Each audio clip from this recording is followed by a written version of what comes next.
Hi விவோஸ், இன்றைக்கி வந்து நம்ம என்ன பார்க்க போகிறோம் அப்படின்னா மகாநதி சீரியலுடைய ப்ரோமோ பற்றி தாங்க இந்த வீடியோக்குள்ளே போய் பார்க்க போகிறோம். வாங்க பார்க்கலாம். மகாநதி சீரியல் இன்றைக்கி எபிசோடில் பார்த்தீங்கன்னா விஜய்க்கு அம்மா போட்டதுனால விஜய் வந்து ஒரு வீட்டில் தனியாக வசிச்சுட்டு வந்துட்டு இருக்காரு. யாருக்கும் தெரியாமல் நிவினும் காவேரியும் விஜயை பார்க்க அங்கே வர்றாங்க.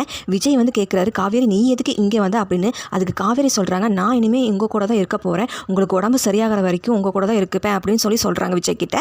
ஸோ அதுக்கு விஜய் கேட்குறாரு, நீ என்ன எனக்கு சரியாகிற வரைக்கும் கூடவே இருப்பேன்னு சொல்கிறேன், உங்கள் வீட்டில் கேட்டால் என்ன சொல்லுவேன்னு விஜய் கேட்குறாரு காவேரி கிட்ட. அதுக்கு காவேரி சொல்கிறாங்க, ஆல்ரெடி வீட்டில் எல்லாம் சொல்லியாச்சு அப்படின்னு சொல்கிறாங்க.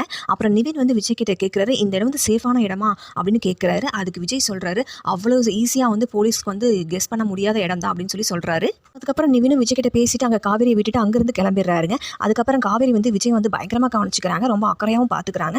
குணமாகிற வரைக்கும் நீங்கள் வந்து ஷர்ட் கூட போடக்கூடாது அப்படின்னு விஜய் கிட்ட சொல்கிறாங்க காவேரி. ஸோ இதுக்கப்புறம் காவேரி விஜய் கூட இருக்கிறத வந்து விஷயம் அவங்க வீட்டில் தெரிஞ்சால் கண்டிப்பாக பிரச்சனையாகும். ஸோ இதை வெயிட் பண்ணி அடுத்த எபிசோடில் பார்க்கலாம். ஸோ இது போன்ற மேலும் வீடியோக்களை பார்க்க மறக்காமல் லைக் பண்ணுங்கள், சப்ஸ்கிரைப் பண்ணுங்கள். நன்றி, வணக்கம்.